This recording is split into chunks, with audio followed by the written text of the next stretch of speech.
Terima kasih Ustaz Zahidin, MC kita yang luar biasa.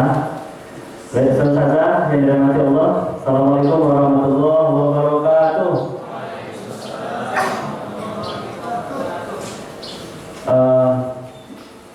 Puji syukur dan salawat beserta salam penghormatan kita tumpahkan kepada pembicara sebelumnya.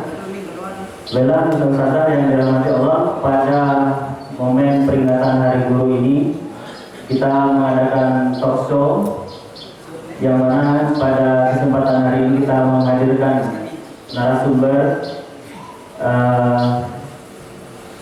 yang nantinya kita akan bercerita dan menggali inspirasi dari para narasumber kita dalam perjuangannya di dunia pendidikan. Saudara yang dirahmati Allah, Ana yakin semua kita pasti punya cerita yang luar biasa, yang inspiratif. Tapi pada talk show hari ini kita menghadirkan 3 orang teman kita atau guru kita atau pegawai di Yayasan Askia yang barangkali pengalamannya nanti bisa mewakili dari apa yang kita alami semuanya atau yang kita rasakan. Baiklah saudara, mari kita ikuti talk show PTK Inspiratif dalam rangka Hari Guru Nasional tahun 2022, dan kita panggilkan narasumber kita. Yang pertama Bapak Samsuir, kemudian Ustazah Busri Novayanti,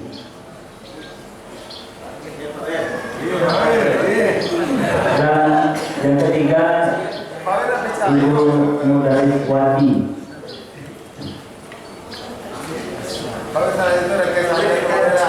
Pak Wir, tidak apa di situ, jadi nanti ustazahnya di 2.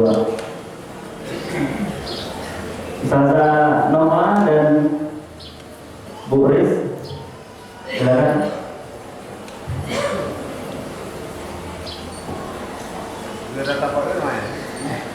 Nanti ya.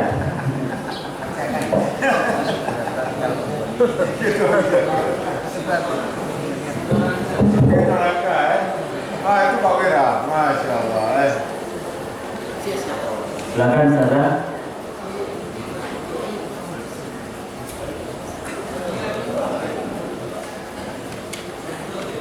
Silakan nulis. Selamat datang Bapak Ibu Ustazah.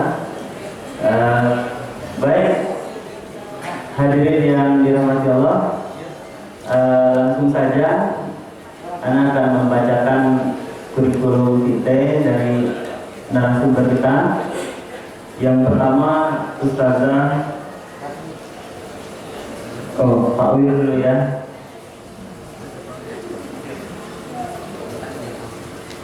Pak Wir, nama beliau siapa? Pak Haji Samsuir ya.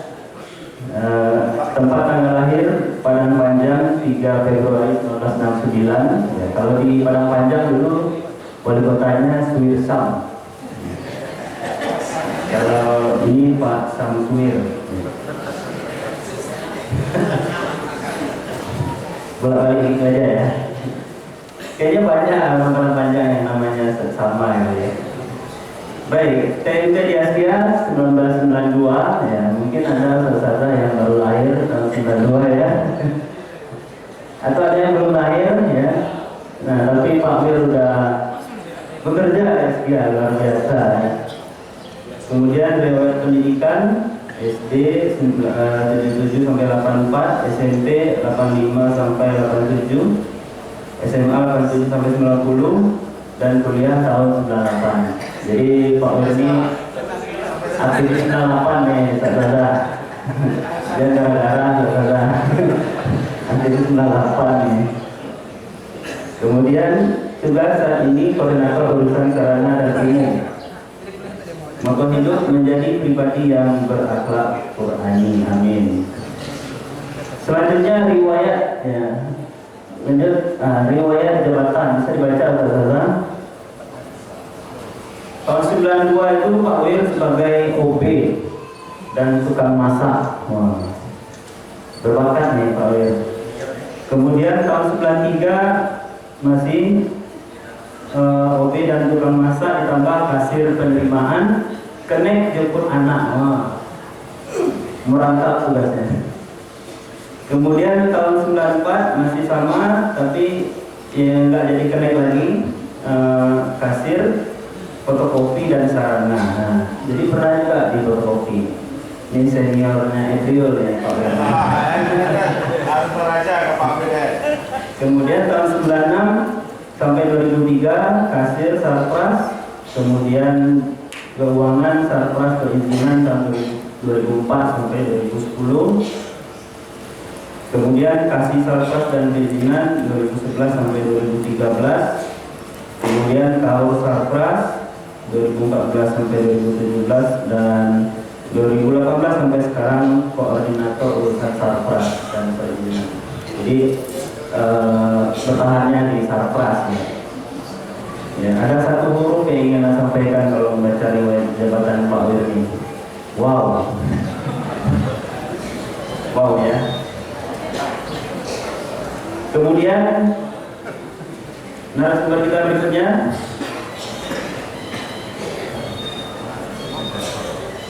siapa lagi ini? Agus Sri Novayanti ya. Sasa Agus Sri Novayanti atau Sasa Nova, tempat tanggal lahir Cincin 1 Agustus 74, TNT 2001. Kemudian pendidikan terakhir ekonomi Universitas Andalas, riwayat mengajar 2001 sampai 2003 itu mengajar Sempoa di semua kelas 1 sampai 6 SD. Jadi di SD dulu ada mapel Sempoa ya saya. Saudara tahu Sempoa kan? Kalkulatornya orang Cina itu ya. Nah ini mahir nih saudara nih. Tapi ya, sekarang nggak ada lagi ya SD belajar. Jadi anak-anak sekarang nggak tahu kayaknya dengan Sempoa. Kalau saudara tahu ya dengan Sempoa ya, berarti Anda sudah tua ya.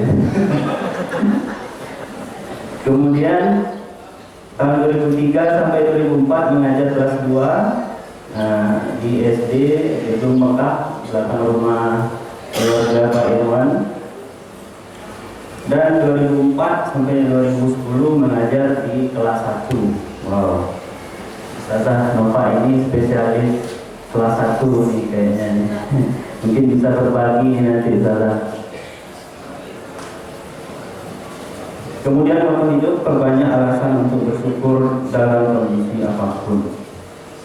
Jadi Ustazah kita ini jangan suka mencari alasan. Tapi kalau untuk bersyukur nggak apa-apa, berbanyak alasan ya.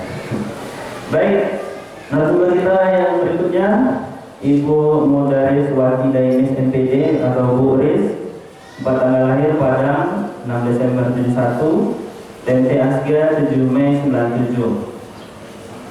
Biaya pendidikan D3 Politani Pertanian Unan tahun 93, D1 PGTK DGTI Askia tahun 98, S1 PGSD UMP 2016, S2 Pendas UMP 2019. Jadi kalau dari riwayat pendidikannya Bu Riz ini kita bisa mengambil pelajaran tidak ada kata terlambat untuk menemukan passion, gitu loh kira-kira ya. Jadi kalau kita merasa jalan ini kayaknya kurang pas, nggak apa-apa, balik lagi ke awal ya, seperti itu deh.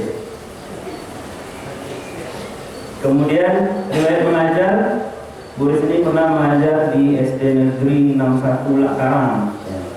Tahun 94, guru bahasa Inggris di TK Askia dan seterusnya di TK ya. Pernah tahun 2018 jadi kepala TPA Askia, kemudian kembali lagi ke TK ya. Beberapa TK yang pernah beliau mengajar di sana atau menjadi kepala sekolah: TK Askia Kuranji, TK Pasir Putih jadi guru bahasa Inggris, TK Padang Baru, TK 5 jadi guru TK 5 ya, kemudian TK 6 dan terakhir sekarang kepala TK Astia 1. Moto hidup menjadi pribadi yang berakhlak Quran. Nah, saudara, Bu Uris ini sudah banyak karyanya, saudara, karya tulis ya. Bisa ditampilkan ini. Jadi Bu Uris ini adalah seorang penulis yang produktif juga, saudara. Penulis dadakan. Nah, nanti jadi bukan hanya tahu bulat yang digoreng dadakan aja. Penulis bisa jadi dadakan ya. Baik, saudara, kalau gitu langsung saja kita gali apa inspirasi dari narasumber kita. Yang pertama, Anda mau bertanya sama yang paling senior lah, ke Pak Wir gitu ya. Mungkin Pak Wir mohon dibagi ceritanya bagaimana awal mula bekerja di Askia.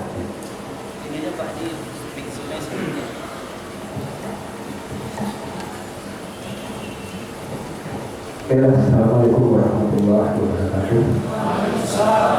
Semuanya. Alhamdulillah saya sekarang berada di Askia dari tahun 92.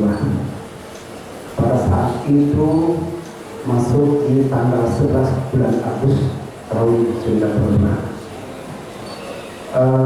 Suka dan duka yang saya alami pada saat itu, ya namanya orang kampung merantau ke kota, pasti ada suka dan dukanya. Jadi pada saat itu saya masuk ke Askia, saya sebagai OB cleaning service sampai tahun 95 menjelang menikah dan akhirnya. Jadi saya menikah tahun 95 di bulan September. Tanggal 11 November 95. Itu pernikahan. Disitulah terakhir karir saya sebagai OB. Jadi 3 bulan berjalan, pada saat itu saya memang sempat putus asa bekerja di Askia. Sempat putus asa karena di tahun itu sangat sepi berpaparan, sepi sekali di Jalan Damar itu. Jalan Damar itu sudah pindahan yang keempat Askia. Sebelumnya ada 3 tempat, saya tidak mengalami lokasi tersebut. Jadi di 3 bulan yang pertama itu sempat menangis di Askia itu karena kondisi pekerjaan kita ditinggal di situ sendirian. Kalau siang hari memang banyak teman, banyak guru, banyak teman, tapi kalau udah malam kita ditinggal sendiri. Ya, itulah kendalanya, karena sepi, tak ada orang. Kalau udah sore-sore itu tak ada orang lagi, saya tinggal aja. Disitulah putus asa. Sempat saya saat itu pulang kampung menangis, saya tidak kembali ke depan. Saya tidak mau bekerja lagi di Askia Kebaran. Tapi karena dukungan orang tua, kakak-kakak, yaitu guru lah namanya di kita sekarang, walaupun kita bukan guru ya, kakak-kakak, orang tua, dan teman-teman kita di Askia, itu yang inspirasi saya dengan putus asa, tetaplah bekerja.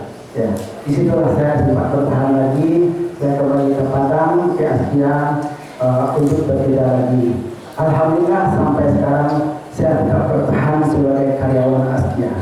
Dan Askia ini tempat kita mencari nafkah, tempat yang disukai oleh semua orang karena bermotokan berprestasi dalam diri Allah, ya, karena tujuannya banyak kegiatan agama mensupport kita dalam kegiatan segala-galanya.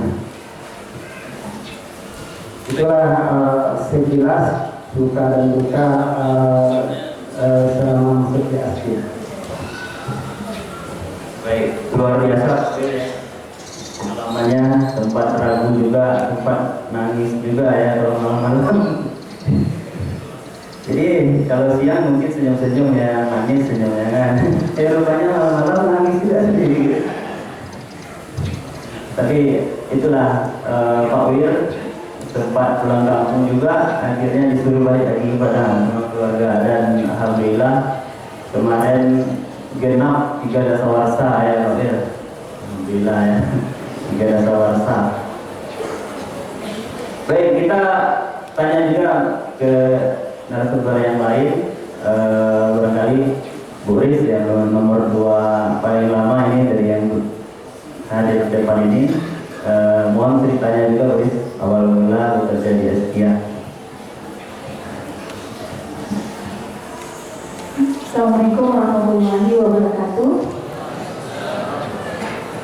Alhamdulillah, ini suatu penghargaan yang luar biasa ya. Minta inspirasinya dari awal di Askia. Yang jelas tadi sudah dipaparkan nulis di Askia itu tanggal 7 Mei 1997. Yang sangat berjasa sekali membawa nulis adalah Ibu Fitri AMD. Dialah yang mengajak tulis ke Askia. Jadi awalnya sih dari politik pertanian ya, yang mungkin cari pengalaman kerjanya itu ke perkebunan kalau di tani gitu kan. Tapi ternyata orang tua tidak izinkan dengan kondisi harus ke lapangan sebagai seorang wanita. Akhirnya karena ini kok pengajian dengan kupir awalnya seperti itu, dia itu ngajar aja di Askia gitu kan. Tapi kita tidak punya basic, akhirnya tulis kuliah D1 Askia. Dan belum selesai S1 langsung diberikan amanah di Askia Pasir Putih waktu itu sebagai guru bahasa Inggris. Yang jadi pengalaman menariknya adalah di saat menjadi Inggris, tentu tipe guru bahasa Inggris itu beda ya dengan guru yang lain. Kita lebih bagaimana bisa kocak di depan anak-anak. Yang ingat guru itu adalah dengan ketemunya dengan Ustadz almarhum Safwan Nawawi, anak beliau yang waktu itu pelajar di Askia Pasir Putih. Anaknya nggak bisa tinggal di kelas, artinya dia masuk kelas, guru ngajar gitu di depan Ustadz. Wah, gimana ini? Ya itu mungkin pengalaman yang sangat luar biasa. Akhirnya terus dengan PD-nya tetap gayanya ya, gaya terus ngajar, mungkin teman-teman TK tahu, tampil aja dari depan Ustadz gitu. Walaupun akhirnya Ustadz tersipu-sipu dengan lihatnya. Ya itu pengalaman pertama ya. Di Askia itu waktu itu masih belum menikah ya, masih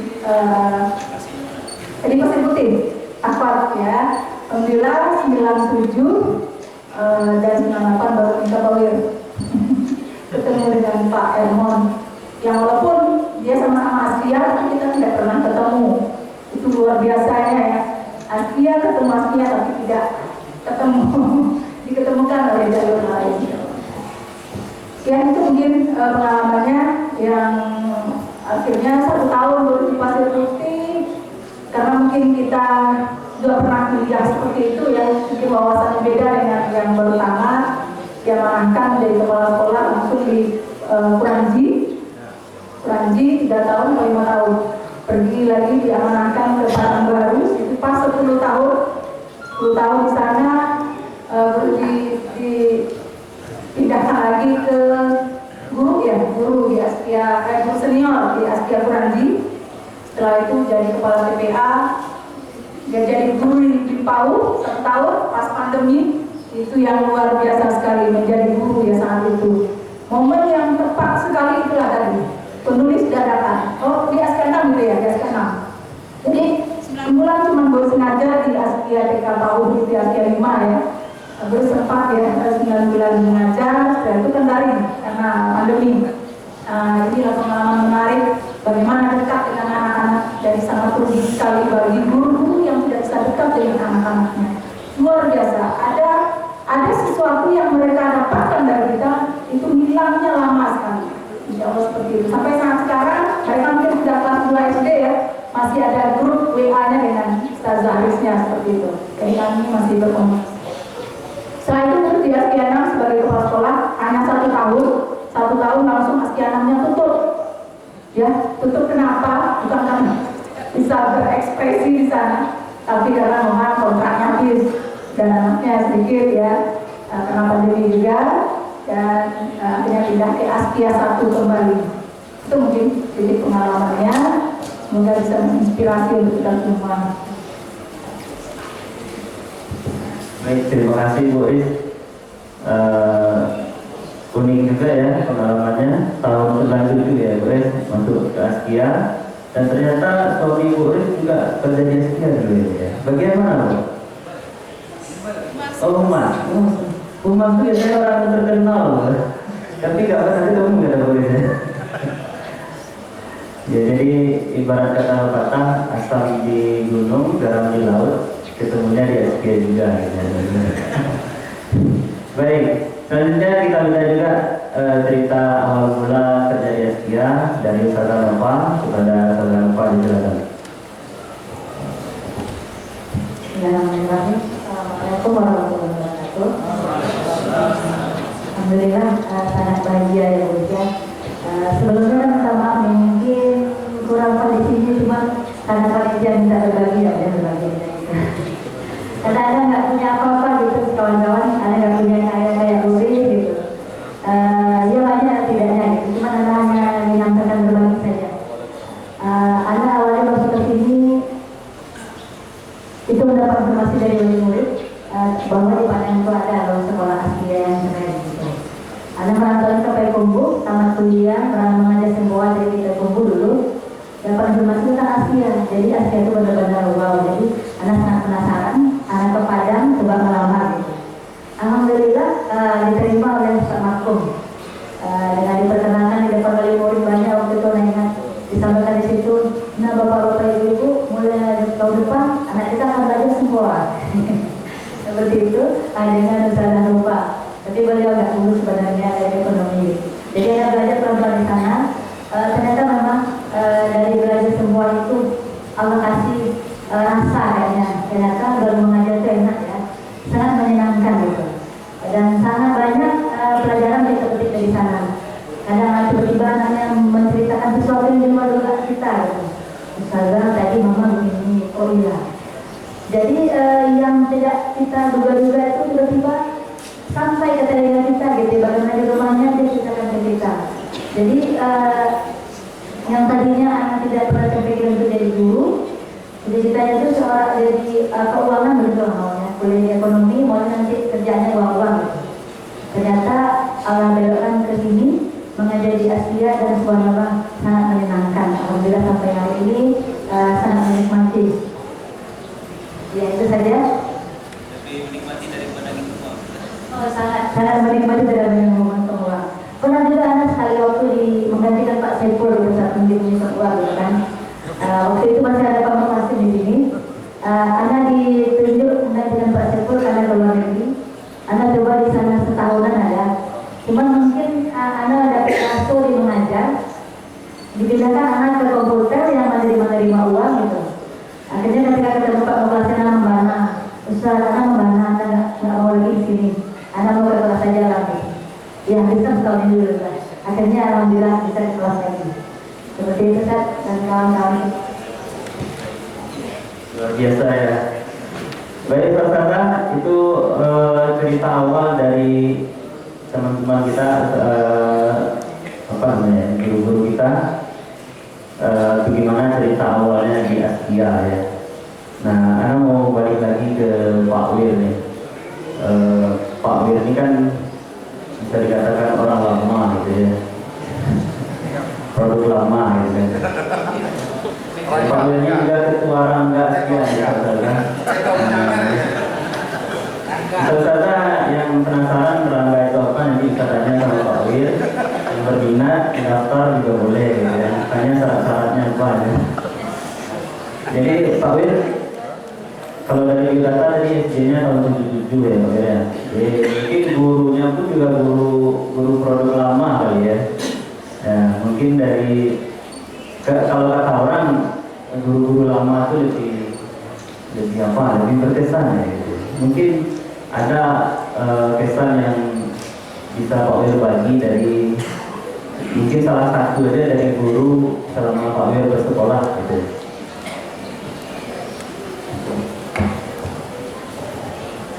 Baik, alhamdulillah. Kalau kesan saya terhadap seorang guru ada kesan tentang gurunya yang terkesan sekali pada saat itu saya masih duduk di bangku SD.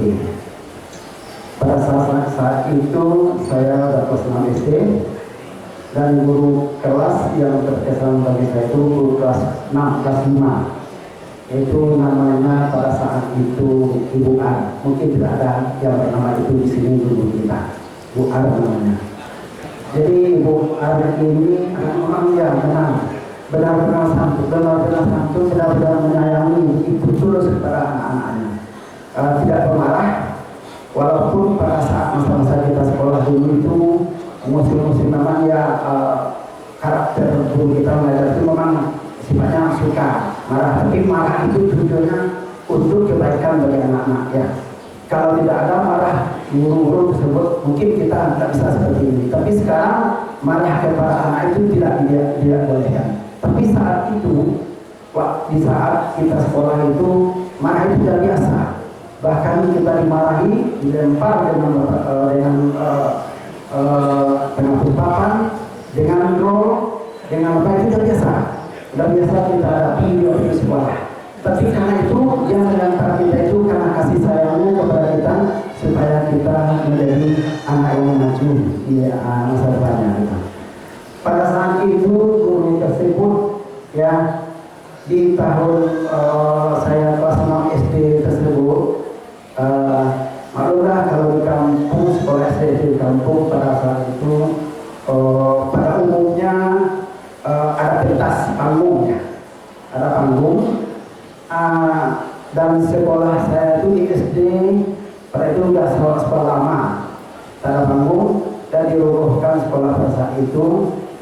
Pada saat dirobohkan kita sebagai siswa disuruh guru sama guru-guru kita bersama. Jadi saya pun ikut guru bersama dengan teman-teman. Dan di saat kelas 6 tersebut, waktu saat guru tersebut saya dapat kecelakaan. Ya, orang menjelang ujian akhir, kecelakaan saya dengan teman-teman waktu membuang-buang puing di sekolah. Sebagai kerajaan ya, saat itu kita berdua, yang teman ini sudah melepaskan kerajaannya, dan saya masih megang kerajaannya. Akhirnya saya tertarik oleh kerajaan, ditunggulah tangan saya ini oleh beton. Pecah pada pecah tangan saya ini. Dengan pertolongan ibu inilah, Ibu Ar inilah saat itu yang sangat sayang dengan saya. Dan ibu ini tidak pemarah sama sekali, tidak pemarah sama anak-anaknya, dan sangat sayangnya. Saat itu guru-guru ini kan tidak seperti sekarang, tidak pakai limbah, hanya pakai selendang panjang saja. Yang di sini, yang pada saat jatuh itu saya langsung dikejar, langsung beliau menangis. Dan diangkatnya saya, diikatnya tangan saya pakai selendang. Itulah terkesan bagi saya, guru yang sangat menyayangkan saya. Terkesan, langsung diikat tangan saya pakai selendangnya, dilarikan ke tempat berurut. Sampai 3 kali urut, saya tak buat lagi. Akhirnya berakhir urutnya, sampai sekarang saya tak sempurna tumbuhnya. Itulah kesan saya pada guru pada saat itu. Sebenarnya guru-guru di SD itu sangat-sangat banyak pada anak-anak. Walaupun dia marah kepada kita, marah itu ada efeknya kepada kita di akhir. Walaupun kita sempat dilempar, sempat dipukul, gitu ya, tapi ada efeknya kepada kita, ada hasilnya kepada kita sebagai seorang anak ini. Terima kasih. Kita informasi terhadap guru yang Baik, terima kasih Pak Wir. Jadi saudara, guru yang berkesan bagi Pak Wir adalah guru yang penyayang. Jadi rasa guru yang berkesan itu salah satunya memang yang penyayang, kemudian yang pengerang juga mungkin berkesan ya. Dan mungkin yang ketiga yang pelawak ya. Kalau ada guru yang pelawak itu berkesan bagi anak-anak. Baik, kita lanjutkan juga dari murid. Cerita guru yang berkesan selama sekolah. Ya, jadi ini tantangan untuk kita di sini semua seorang guru. Yang jelas pengalaman guru sendiri ya dengan guru ya guru SD mungkin yang paling berkesan. Jadi kesan guru itu ada hanya 2. 1 penyerang, 2 penyayang, ketiga pelawak. Nah, itu baru nih. 3. Jadi 2 itu mungkin yang selalu akan kita ingat sampai akhir hayat kita. Begitu juga kita nanti ya sebagai seorang guru yang memberikan apa namanya, yang kesan yang akan kita berikan kepada anak-anak didik kita, gitu ya. Jadi hanya dua saja, satu yang selalu teringat adalah saat Buris pada membantu menolong teman menjawab soal ujian ya. Jadi ada teman di belakang ini dia colek-colek, terus tolong apa bantu gitu kan. Karena kita saking ngeluh sama teman, jadi bantu gitu. Hero-nya adalah Pak namanya, Pak Jamaluddin ya. Langsung dia marah, langsung dicubit pusar dulu.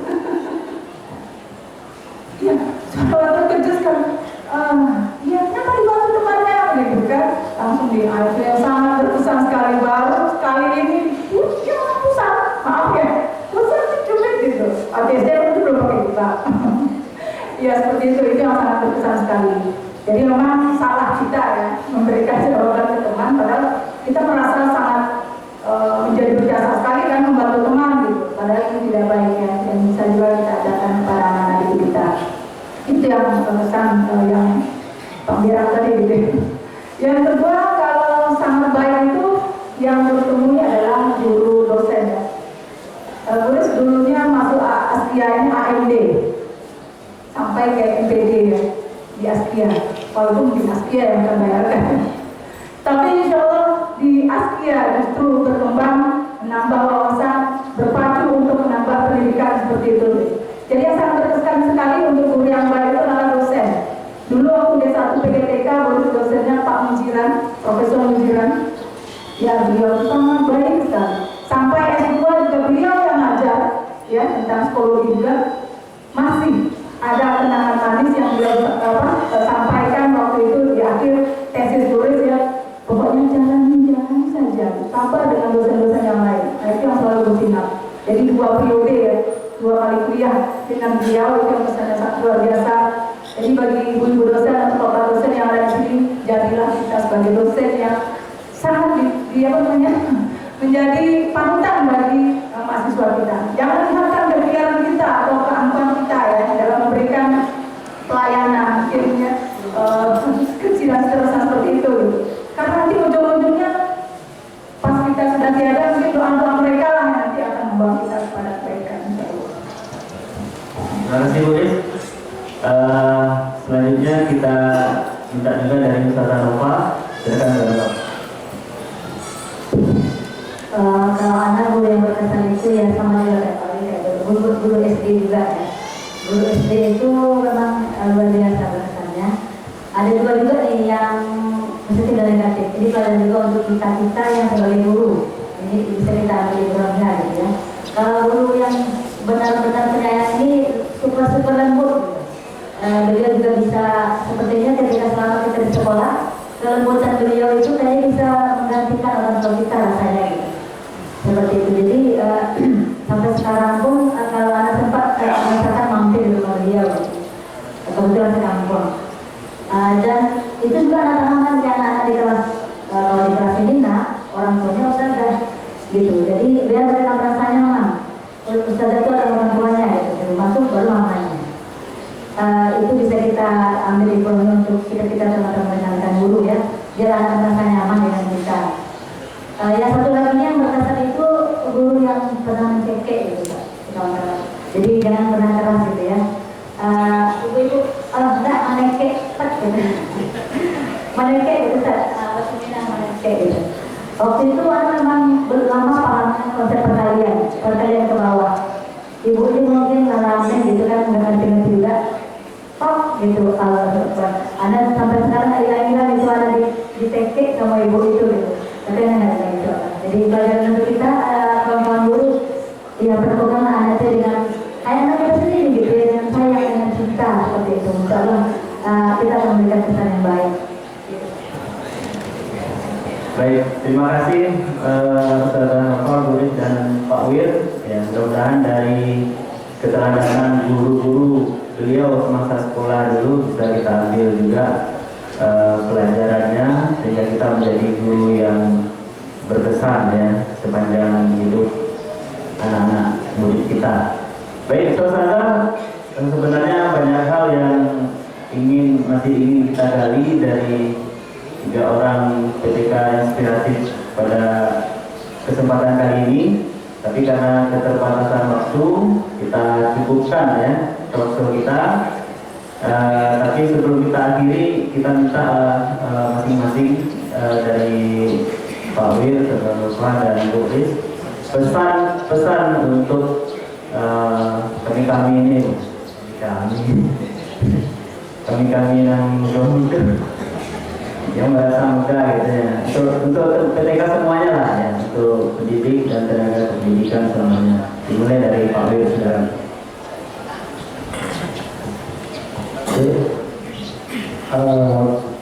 Pesan dan kesan dari saya, walaupun bukan sebagai seorang pendidik, tapi pendidik itu tidak selalu berdiri di depan kelas, tidak di depan pendidik. Sebagai pemimpin atasan kita pun juga sebagai pendidik.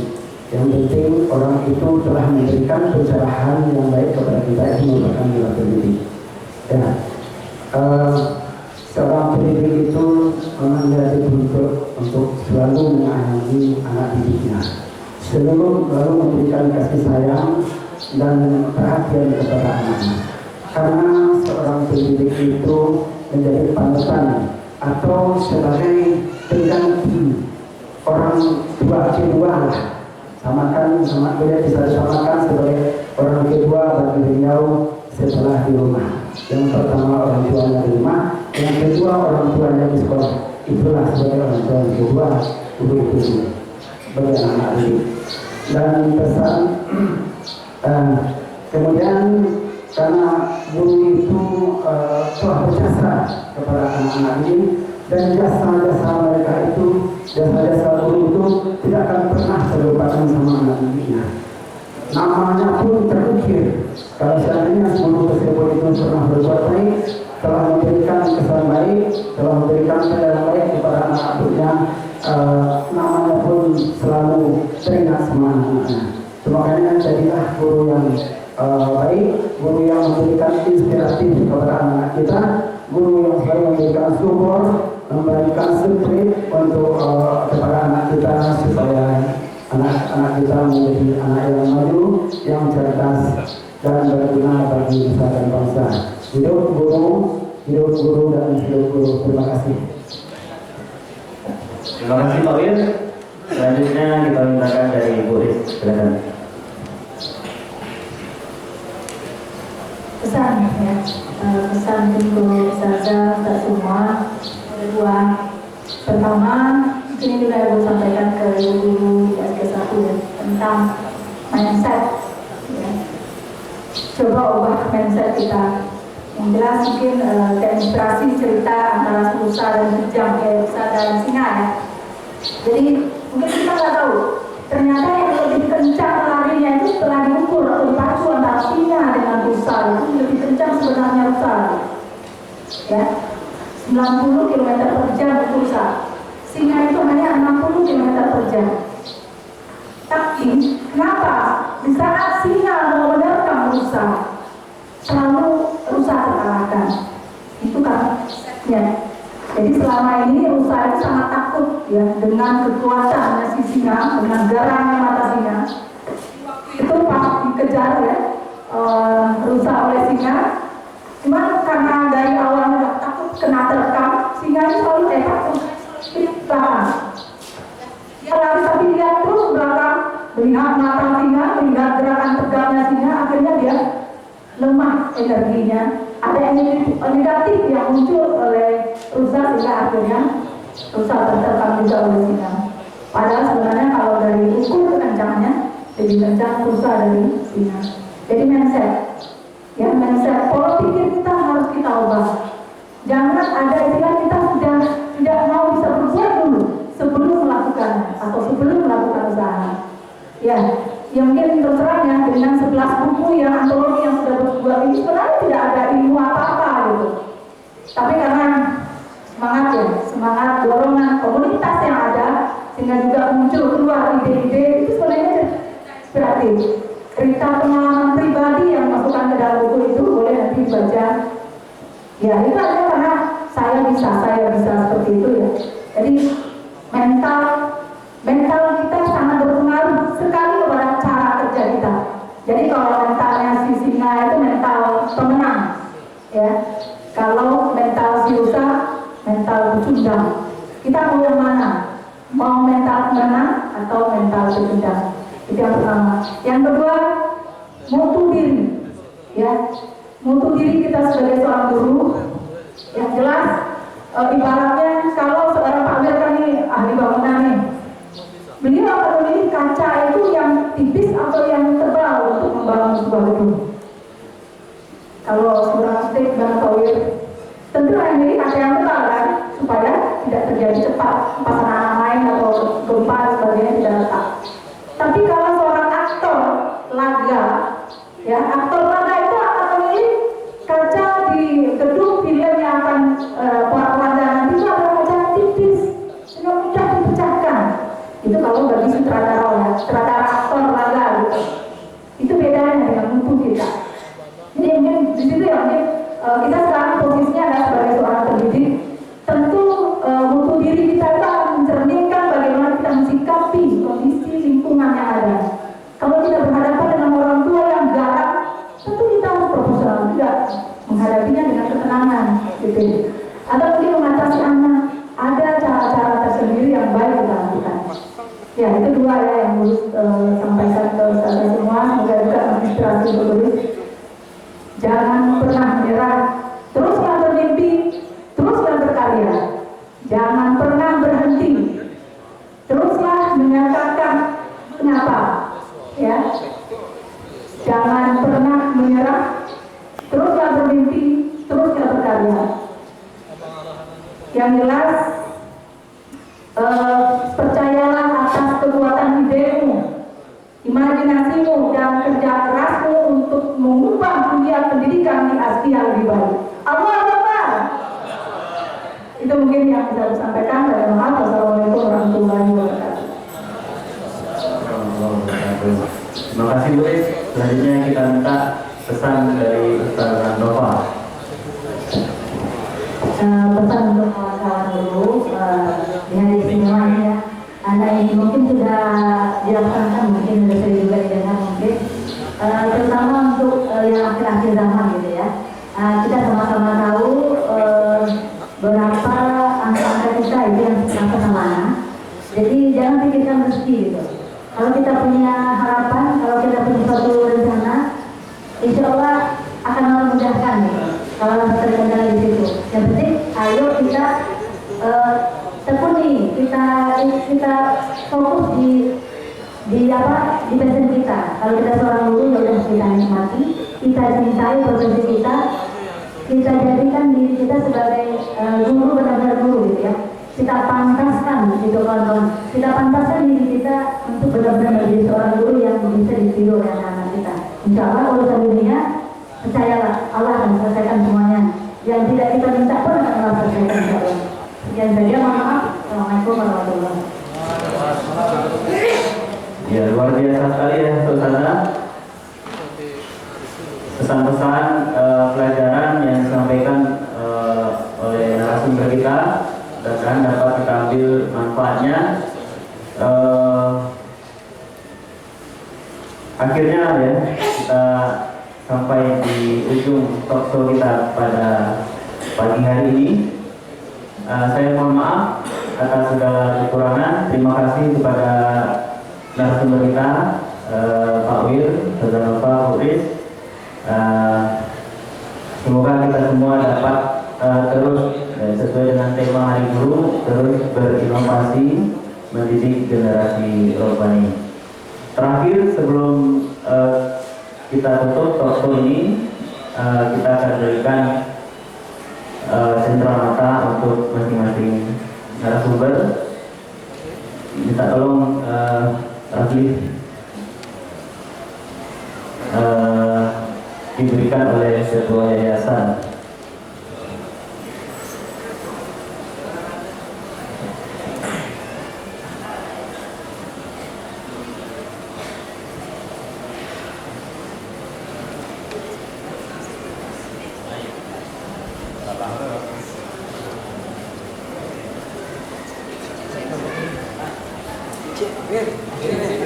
Silakan Pak Wir.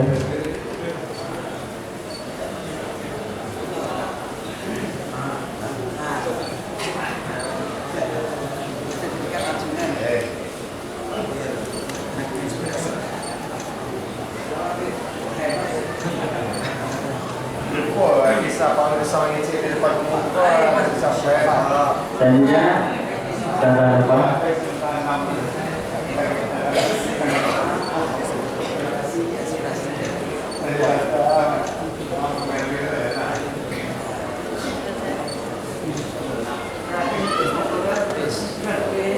Selanjutnya Boris, silakan Boris.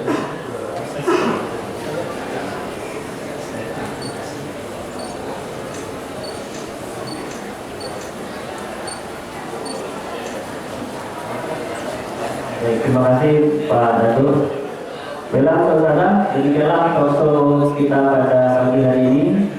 Lagi mohon maaf segala kekurangan. Terima kasih sekali lagi pada narasumber kita. Dan lagi, Assalamualaikum warahmatullahi wabarakatuh.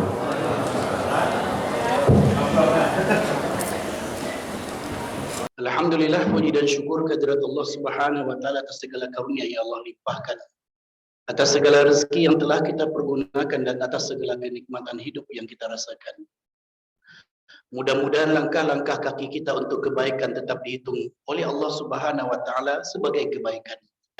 Dan mudah-mudahan rasa syukur kita dari waktu ke waktu juga semakin baik, karena ujian daripada kenikmatan itu bukan hanya ketika kita mengeluarkannya, akan tetapi juga bagaimana menunaikan rasa syukurnya. Sebab janji Allah tidak akan pernah mungkir, janji Allah pasti, la in syakartum la azidannakum. Sungguh jika kalian syukuri maka akan aku tambah nikmatku kepada kalian. Mungkin saja nikmat itu tertahan ketika rasa syukur yang sepatutnya kita berikan kita tahan juga. Maka pandai-pandailah untuk memperbaiki rasa syukur, karena kita terlalu sering diingatkan untuk memperbaiki rasa syukur. Siapapun yang tampil di atas podium untuk menyampaikan ceramah ataupun khutbah, siapapun yang menyampaikan tausiah selalu mengingatkan kita untuk memperbaiki rasa syukur. Bahkan kita sebagai guru juga sering mengingatkan anak-anak didik kita untuk selalu memperbaiki rasa syukur. Maka janji Allah mudah-mudahan kita raih, dan janji Allah mudah-mudahan dimudahkan kepada kita bersama. Kemudian salam serta salam kepada qudwah dan uswasana kita, yaitu Nabi Muhammad sallallahu alaihi wasallam. Allahumma salli wa sallim alaihi. Nabi yang kita cintai dan Nabi yang kita sayangi, dan tidak pernah ada cinta dan sayang dalam hidup ini kecuali ada bukti. Siapapun yang mengaku cinta dan sayang pasti nampak buktinya dalam kehidupan. Kalau tidak nampak buktinya, maka cintanya adalah cinta palsu. Kalau kita mengaku cinta kepada agama ini, kalau kita mengaku cinta kepada Rasulullah SAW, lisan ini akan sering menyebut namanya, dan kita pasti akan membela kehormatannya. Yang sama kita hormati Ketua Yayasan yang hadir pada saat sekarang ini, dan juga seterusnya kepada yayasan yang juga hadir, yang saya sebutkan satu persatu, dan terkhusus kepada Al-Akhillah. Kalau saya depan Ustaz malah susah saya ngomong, hilang ilmu saya. Teman seperjuangan sejak MAPK dulu sampai sekarang, tapi beliau memang lebih dari saya. Jadi kalau saya maju ke depan beliau, menggetek kaki bola ketek. Ya. Kalau itu nggak atas podium, kalau di atas podium kelihatan nanti getar-getar podium tersebut.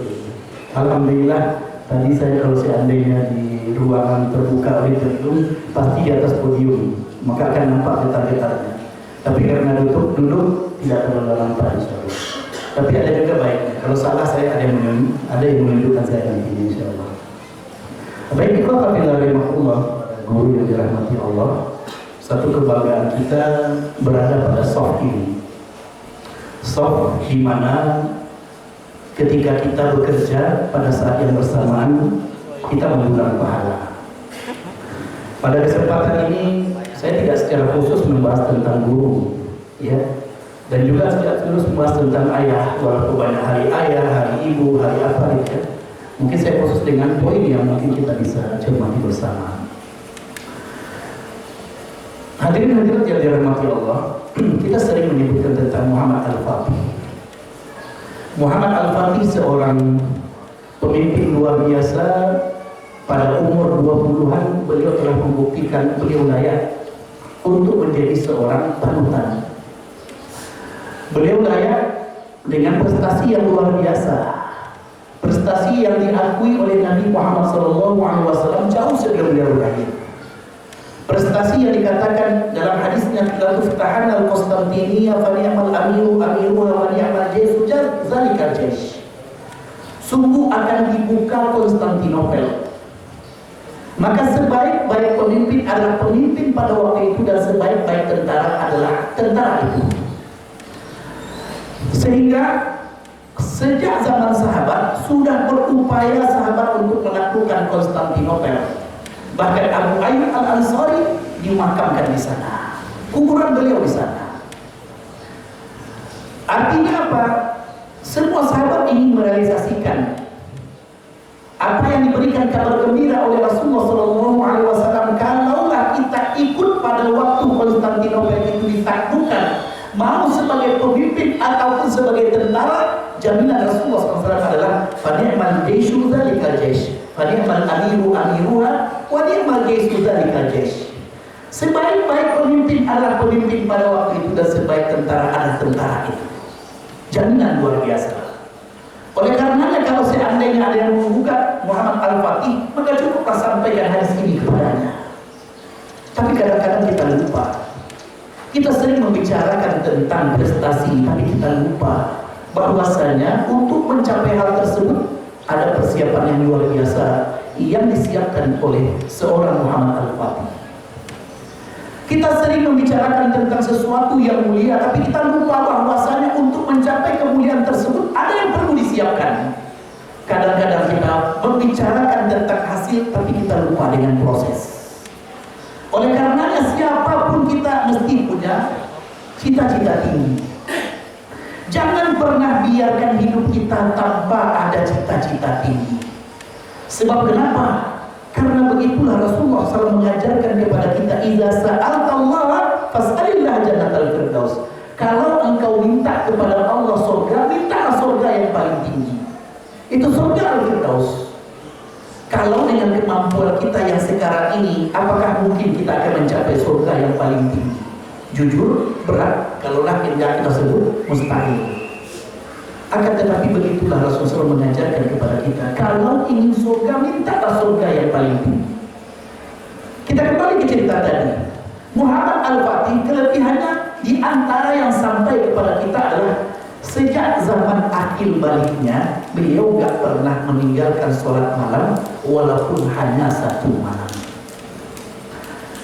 Kalau kita ingin bercerita tentang keutamaan, maka kita bercerita tentang bagaimana seseorang menghiasi dirinya. Maka saya katakan, Alhamdulillah rahimahullah, banyak cerita-cerita luar biasa yang akan kita sampaikan. Namun untuk mencapai sesuatu yang luar biasa, ada sesuatu yang spesial yang mesti kita siapkan. Maka sama dengan tadi, idza sa'altallaha fas'alillah jannatal firdaus. Jika engkau minta surga, mintalah surga yang paling tinggi. Artinya apa? Kalau orang bercita-cita, saya ingin jadi dokter, saya ingin jadi teknokrat, tapi kemudian dia sejak pagi sampai siang sampai malamnya dia berada di rumah saja, tidak berusaha, maka itu namanya cita-cita kosong. Maka begitu juga, kalau kita punya cita-cita ingin menjadi guru bagi anak-anak yang handal, anak-anak yang akan menjadi pilar peradaban, maka ada yang perlu untuk kita persiapkan. Yakinlah, walaupun amal-amal kita tidak bisa diapresiasi oleh orang, tidak bisa dikalkulasi oleh hitungan matematik yang ada di permukaan bumi, maka yakinlah apa yang kita lakukan tidak akan pernah tidak tercatat pada hitungan langit. Oleh karenanya, wafabillah rahimahullah, betapa banyak orang-orang baik yang menyembunyikan kebaikannya. Kadang-kadang baru diketahui kebaikannya ketika mereka telah meninggal dunia. Oleh karenanya, kalau nama kita tidak pernah disebut oleh orang lain, jangan pernah merasa khawatir selagi nama kita masih tercatat di catatan Allah Subhanahu wa taala. Contohnya Zainal Abidin rahimahullah. Ya, cucu daripada Ali bin Abi Thalib. Ketika Zainal Abidin masih hidup, penduduk Madinah tidak tahu siapa yang memberikan makanan yang diletakkan di rumah orang-orang miskin setiap malamnya. Jadi setiap paginya orang miskin ketika keluar membuka pintunya ada makanan di depan rumahnya, tapi mereka tidak tahu siapa yang memberi. ketika Zainal Abidin sudah meninggal, maka berhentilah makanan-makanan tadi. Ternyata Zainal Abidin mengusahakan, walaupun perbuatan baiknya bisa membuat namanya akan semakin kuat, namanya akan semakin disebut, tapi bukan itu tujuannya. Namun ternyata beliau lebih memilih mendiamkannya, cukuplah hanya penduduk langit yang tahu. Namun setelah beliau meninggal, nama beliau tetap semerbak. Sebab kenapa? Apapun yang kita lakukan karena Allah, tidak akan ada yang sia-sia. Maka begitu juga guru. Guru sering dikatakan sebagai pahlawan tanpa tanda jasa. Walaupun kayaknya terlalu kikir kita kalau hanya guru. Masukkan dosen ada satu. Ya, masa kami yang dosen tidak dapat gitu. Masa guru saja gitu. Ikhwanabillah rahimakumullah. Setiap para pendidik dia punya saham-saham kebaikan. Oleh karenanya jangan sampai saham-saham kebaikan kita hanya pandai dinilai oleh orang dalam konteks dunia, tapi kemudian kering dalam konteks akhiratnya. Kalau seandainya kita mengukir kebaikan-kebaikan kita untuk akhirat, maka yakinlah dunia juga akan kita dapatkan. Tidak akan pernah ada yang sia-sia di sisi Allah Subhanahu wa Ta'ala. Maka oleh karenanya ketika kita mendidik, sama kondisinya, apakah sebagai seorang guru ataupun sebagai seorang dosen, pilar-pilar kebaikan yang kita tanamkan kepada anak-anak didik kita beranjak daripada obsesi kita ingin menjadikan generasi ini generasi yang penuh dengan kekuatan iman yang akan menghadapi tantangan zamannya. Mudah-mudahan semua itu akan sesuai dengan niat innamal a'malu binniyat. Para ulama menggariskan ketika membahas tentang innamal a'malu binniyat, ya, rubba amalin shaghirin tukabbiruhun niyah. Boleh saja amal itu kecil tapi menjadi besar karena niatnya. Wa rubba amalin kabirin tusaghiruhun niyah. Boleh saja amal itu besar tapi kecil karena niatnya. Apa contohnya? Contohnya guru. Ketika dia mendidik anak-anaknya bukan hanya sekedar ingin melepaskan kondisi yang ada, akan tetapi yang dia niatkan adalah agar ada pilar peradaban yang akan lahir dari anak-anak yang saya didik. Akan ada Muhammad Fatih yang baru yang akan lebih memperjuangkan keimanannya. Maka pada saat itu bisa saja orang lain melihat amalan kita kecil, tapi di sisi Allah dia merupakan sesuatu yang besar. Maka kembali kepada kaidah la tahqiranna minal ma'rufi syai'a. Jangan pernah menganggap remeh kebaikan sekecil apapun juga. Walau antalqa akhaka biwajhin talib, walaupun engkau bertemu dengan saudara dengan wajah yang begitu manis. Selebih apapun kita, usahakan wajah kita lebih cerah daripada hati kita. Yang susah kadang-kadang hati kita cerah tapi wajah kita merungut. Yang susah. Sebab kenapa? Jangan pernah bayangkan kecil arti daripada wajah yang menampakkan keramahan. Sebab kenapa? Kalau kita niatkan itu bagian daripada ketaatan, maka Rasulullah SAW mengingatkan kepada kita, la tahqiranna minal ma'rufi syai'an. Ustaz, bantu wajah pun semua itu Ustaz. Ikhwanabillah rahimakumullah. Apapun bentuk wajah yang Allah berikan kepada kita, pasti akan beda kapan kita sedih dan kapan kita senyum. Ya, jadi jangan sampai salahkan wajah kita. Sebab kenapa? Allah memberikan karunia yang tidak akan pernah, ya, yang tidak akan pernah berbeda. Semua kita punya batasan masing-masing. Ya. Oleh karenanya, ini poin pertama. Muhammad Al-Faqih, sesuatu yang luar biasa yang beliau lakukan, kita lupa. Maka poin pertama adalah kita punya komitmen, tapi kita biasanya punya cita-cita, tapi kita lupa dengan komitmen yang ada. Jadi obsesi ditambah dengan komitmen. Kita punya obsesi, tapi tambahnya dengan komitmen. Obsesi kita ingin menjadi Muhammad Al-Faqih, tapi komitmennya adalah beliau menjaga salat malamnya. Maka kita perlu menjaga seperti itu. Komitmennya kita ingin menjadi seorang yang dijanjikan surga oleh Rasulullah SAW. Ketika beliau tidur, sebelum beliau tidur, beliau memaafkan memaafkan semua orang yang bersalah kepadanya, walaupun orang lain tidak minta maaf kepadanya. Jangan pernah bayangkan, oh itu kan zaman Nabi ya Ustaz. Semua kita pasti akan mendapatkan bagian masing-masing. Begitu juga Bilal. Yang luar biasa dari sahabat adalah mereka ketika tahu dengan kondisi mereka tahu titik mana kelebihan yang bisa mendapatkan ridho Allah. Tidak semua sahabat seperti Utsman bin Affan yang punya harta yang lebih. Tidak semua sahabat seperti Abdurrahman bin Auf yang perdagangannya sukses.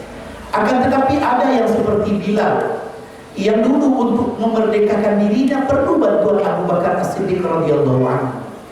Namun ternyata Bilal mendapatkan janji surga. Sebab kenapa? Bahkan suara terumpanya sudah didengar ketika beliau masih hidup. Suara terumpanya didengar ketika di surga oleh Rasulullah SAW. Kalau saya diberi pilihan, biarlah terumpa saya tinggal di dunia, yang penting saya di surga. Ya. Tapi ini menunjukkan bahwasanya ketika Bilal membawa sandalnya untuk datang ke tempat sholatnya, ke tempat bersucinya, lalu dipakainya untuk kebaikan, maka sandal itu akan menjadi bukti nantinya. Ya, maka oleh karenanya dalam hal inilah kemudian kita mengatakan semua kita pasti punya kelebihan. Tidak ada seorang pun di antara kita yang tidak punya kelebihan. Oleh karenanya jangan sampai kita tidak percaya dengan kemampuan kita. Kalau kita sendiri tidak percaya dengan kemampuan kita, lalu siapa lagi yang akan kita harapkan percaya dengan kemampuan kita? Percaya diri itu penting dan sangat penting. Oleh karenanya, cara menumbuhkannya adalah tumbuhkanlah rasa bahwasanya. Jadi Bilal itu lebihnya ketika beliau selalu menjaga wudunya. Ketika batal, beliau berwudu lagi dan kemudian sholat. Ya, wudu itu 2 rakaat ini wudu, 2 rakaat wudu. Baik, kita sambung dengan yang kedua. Poin kedua, kalau seandainya kita ingin menjadi yang terbaik. Poin yang pertama tadi, obsesi ditambah dengan keimanan, komitmen. Tadi saya tanya Safiyun apa judulnya Ustaz? Sebab memberi sesuatu di depan para guru ini perlu persiapan, ya. Karena saya mengatakan guru yang terbaik, saya 3 minggu yang lalu datang ke Solo, lalu memberikan ceramah juga di SDIT di Solo. Saya pikir ini saja temanya. Kita kasih penengok pasti aja. Minta maaf Bapak Ibu sekalian, bukan tidak ingin mempersiapkan, tapi karena poinnya sama, saya kira poin ini juga perlu untuk saya suka. Baik, yang kedua, fokus dengan tujuan. Siapapun yang ingin menjadi yang terbaik, maka dia fokus dengan tujuannya. Pertanyaan pertamanya, kenapa kita ingin menjadi guru? Ya, kalau dari dulu bukan sesuatu yang baru. Guru itu dari dulu dan juga dosen kondisinya sama dari dulunya. Ya, pahlawan tanpa tanda jasa. Tapi kenapa kita jadi guru? Sebenarnya ada satu hal yang sering kita ungkapkan. Kita ingin mendidik generasi Rabbani. Maka jangan pernah lupa dengan tujuan awal kita. Kita ingin mendidik generasi Rabbani. Artinya apa? Jadikanlah tema ini sebagai tema ketika kita berinteraksi dengan anak didik kita. Ketika berhadapan dengan seseorang anak yang mungkin melakukan kekhilafan, yang mungkin melakukan kesalahan, maka fokuslah dengan tujuan kita. Hati guru mana yang tidak akan sedih ketika dia melihat anak yang dibesarkannya, dididiknya, namun ternyata ada sikap yang salah daripada anak tersebut. Semua kita pasti merasakan hal yang sama karena kita adalah guru. Akan tetapi di balik itu kita juga belajar ketika Rasulullah SAW ingin membetulkan seseorang, maka beliau fokus dengan tujuannya. Apa contohnya? Suatu ketika seorang pemuda datang kepada Rasulullah SAW sambil mengatakan, ya Rasulullah, izan fi zina. Wahai Rasulullah, izinkan aku berzina. Saya nggak tahu kalau seandainya ada murid datang kepada guru pada waktu sekarang ini, ada keponakan datang ke mama sekarang ini, ada anak datang kepada ayah ibu sekarang ini, lalu bilang, saya izinkan saya berzina. Kira-kira anak apa? Tanpa kecilan di muka ya, kecilan di belakang, cubit, ya. Maka apa yang dilakukan oleh Rasulullah SAW, dan ini sangat tepat pada usia anak SMP ke atas. Anak-anak yang ingin diakui eksistensi dirinya. Anak-anak yang kadang-kadang membuat sesuatu agar dia ingin dilihat oleh yang lain. Ya, maka kalau kita belajar psikologi anak, kita akan dapati perbedaan usia anak juga berbeda cara kita menyikapinya. Maka kemudian apa yang dikatakan? Maka begitu juga anak-anak kita mungkin sudah melakukan kesalahan. Bapak Ibu sekalian yang dirahmati Allah, satu hal yang kadang-kadang ketika kita malu anak berbuat salah, kadang-kadang itu membuat kita kadang-kadang reaksinya berbeda. Kalau saya mengatakan Bapak Ibu sekalian yang dirahmati Allah, mungkin saja anak kita salah, tapi menyikapinya jangan sampai kita yang salah.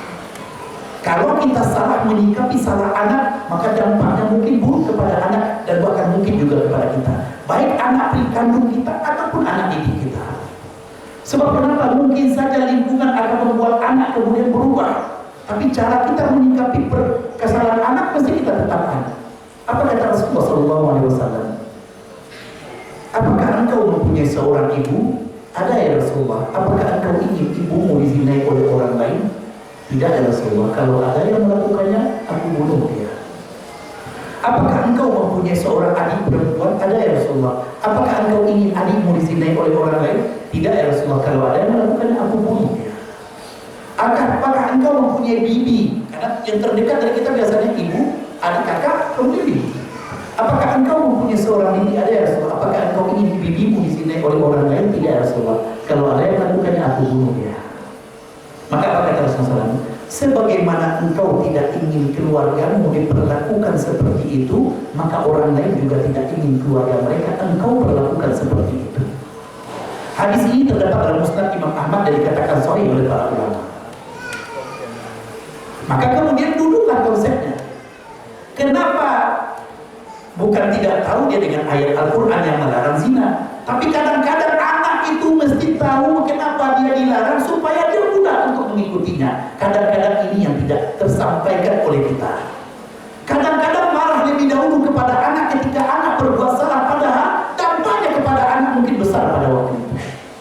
Maka Bapak Ibu sekalian yang dirahmati Allah, disinilah kemudian kita fokus dengan tujuan.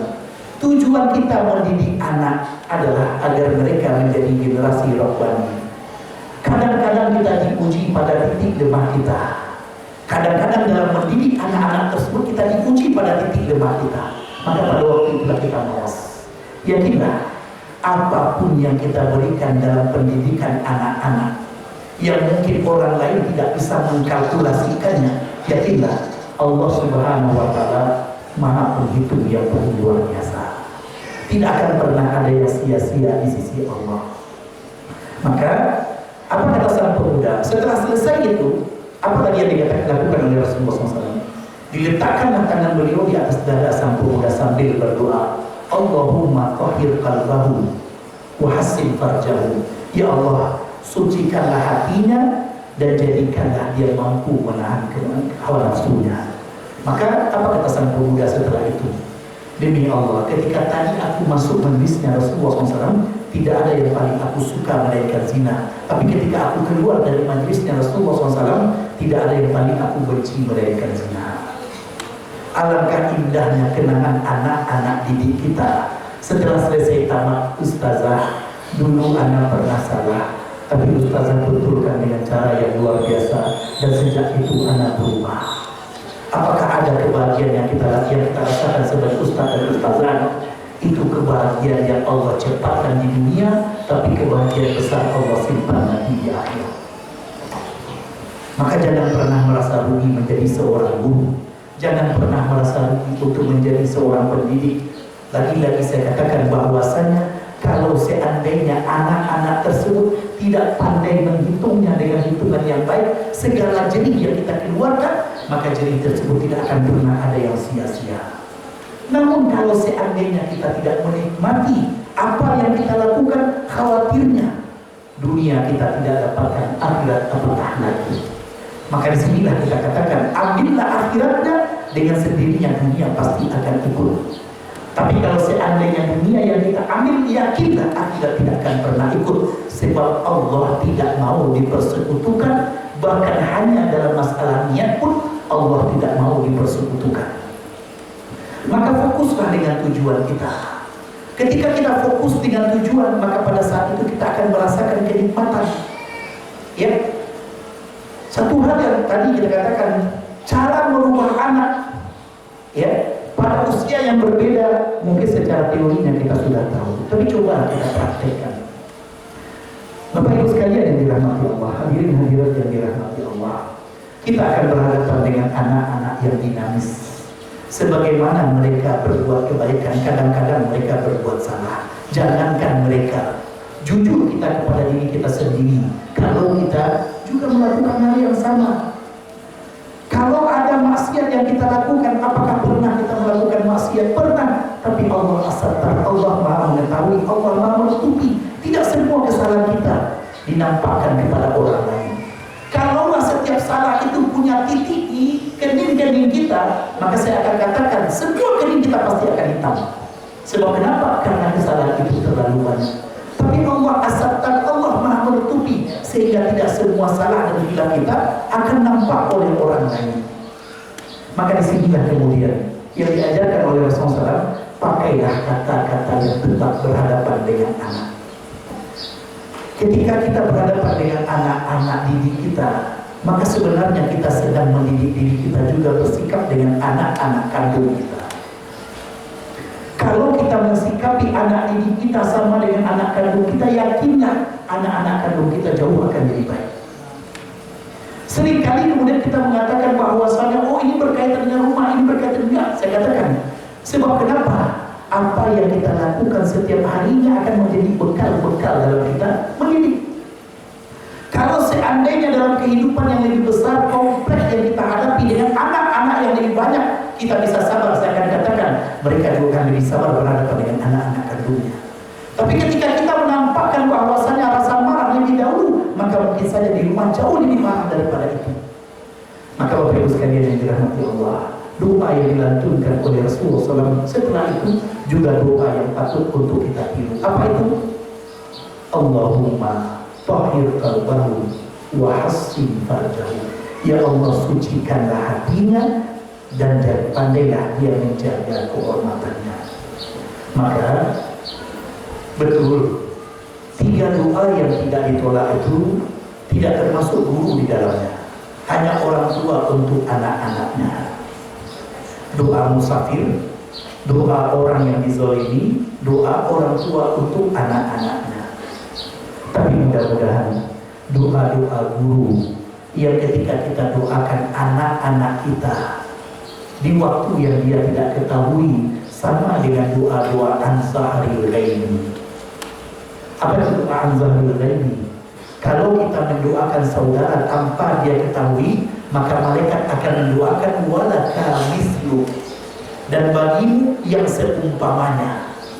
Artinya apa? Kalau kita sering mendoakan anak-anak didiknya, maka yakinlah anak-anak kita juga akan dijaga oleh Allah Subhanahu wa Ta'ala.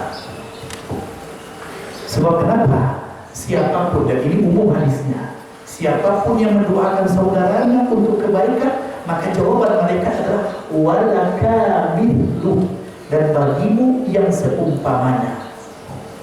Maka oleh karenanya sering doakanlah anak-anak teman kita, dan sering juga ingatkan teman-teman kita untuk mendoakan anak-anak kita, dan kita doakan juga anak-anak mereka. Supaya apa? Supaya kita juga dijaga anak-anak kita oleh Allah Subhanahu wa Ta'ala. Sebab kenapa ketika dikatakan walaka mithlu, bagimu yang seumpamanya, kalau kita doakan anak saudara kita, maka dengan sendirinya doa malaikat ditujukan kepada anak kita. Oleh karenanya jangan pernah merasa rugi untuk berbuat baik kepada orang lain, walaupun orang lain tidak pandai mengapresiasi kebaikan kita. Sebab kenapa? Karena yang dijanjikan oleh Allah Subhanahu wa Ta'ala jauh lebih besar daripada apa yang kita kira. Ini sampai jam berapa ya, Ustaz?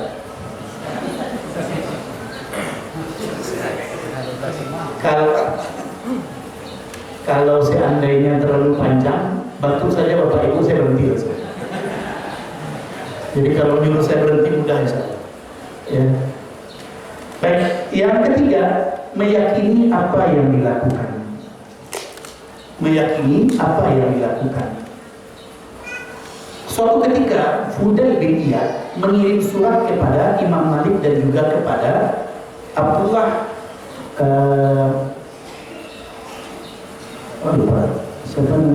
Abdullah bin Mubarak. Jadi Fudail bin Iyad ini kalau Bapak Ibu dengar ceritanya, seorang yang taubat. Beliau dulu itu pernah melakukan maksiat.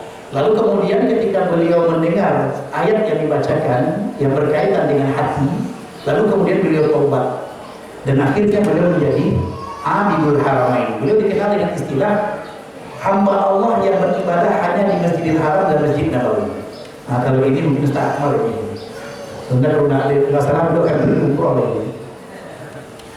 Jadi Abidul Haramain, seorang hamba Allah yang beribadah di dua masjid suci. Lalu dikirimlah surat. Makanya saya katakan kalau kita yakin dengan apa yang kita lakukan, kita tidak teriming-imingi dengan yang lain. Jadi walau ya kalau seandainya ini pernah didengar, karena yang saya sampaikan tidak ada yang baru. Kita cerita lama aja. Ya. Ketika Imam Malik dikirim oleh Fudail bin Iyad surat, tujuannya apa?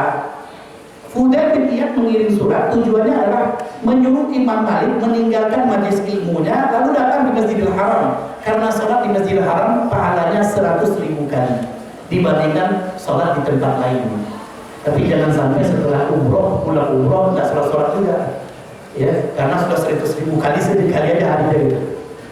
Jadi kemudian dia kirim surat juga kepada Abdullah bin Mubarak agar Abdullah bin Mubarak tinggalkan, ya, beliau sedang berjihad di perbatasan daerah kaum muslimin dengan musuh. Abdullah bin Mubarak biasanya adalah seorang ulama sangat suka berjihad.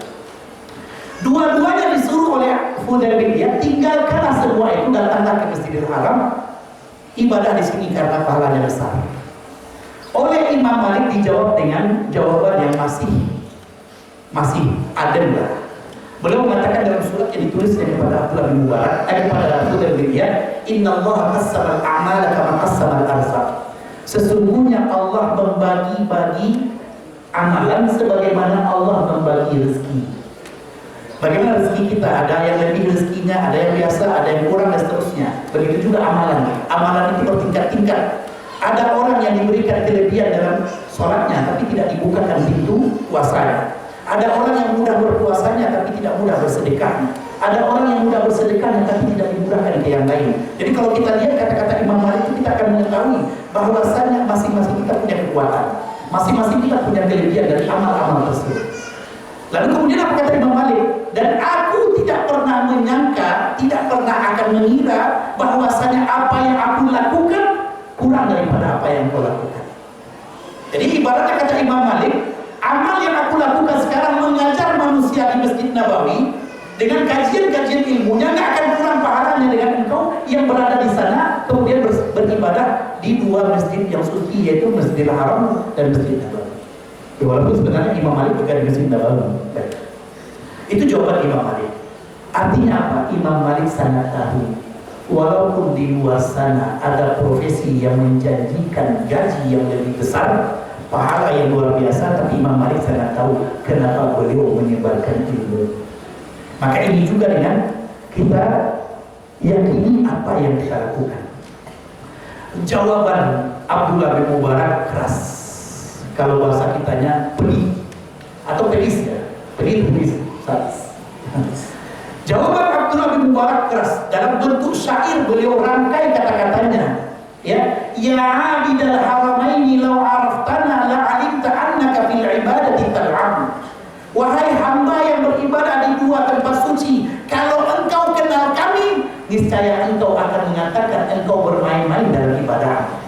Coba bayangkan, ya, bayangkan kata-kata Abdullah bin Mubarak. Kalau engkau kenal dengan apa yang kami lakukan di medan jihad, maka engkau akan mengatakan ibadahmu main-main di Masjid Haram. Kalau seandainya air matamu keluar karena sedihmu, karena begitu khusyuknya engkau beribadah, maka air mata kami keluar. Adapun kami yang keluar darah yang keluar dari mata kami. Jadi bayangkan, yang dibayangkannya oleh Abdullah bin Mubarak adalah kalau seandainya Seandainya orang menangis karena begitu khusyuknya dia beribadah, karena begitu indahnya ibadah yang dia rasakan, karena begitu menyesalnya dia dengan kesalahan, yang keluar dari mata-mata Abdullah bin Mubarak dengan orang-orang berjihad bukan air tapi darah-darah yang keluar. Ya. Dan kemudian dijawab dengan jawaban yang lebih luar biasa, dan itu terkenal ungkapan Abdullah bin Mubarak yang luar biasa dan dianggap sebagai syair yang luar biasa dalam masalah tersebut. Yang ingin saya katakan adalah Fudail bin Iyad mempunyai kelebihan dengan ibadahnya, tapi Imam Malik sedikit pun tidak akan mengatakan bahwasanya beliau kalah daripada ibadahnya Fudail bin Iyad, walaupun berada di Masjidil Haram yang pahalanya 100.000 kali, tapi mengajarkan kebaikan kepada orang, mengajarkan ilmu kepada orang juga merupakan kebaikan yang sangat luar biasa. Semua ulama sepakat tanpa ada khilaf, ya, tanpa ada khilaf bahwasanya menuntut ilmu lebih utama daripada sholat sunat. Bukan ada khilaf di antara ulama. Tapi jangan sampai pula jadi alasan kenapa nggak sholat malam saya menuntut ilmu, Ustaz. Nah, itu lain. Ya.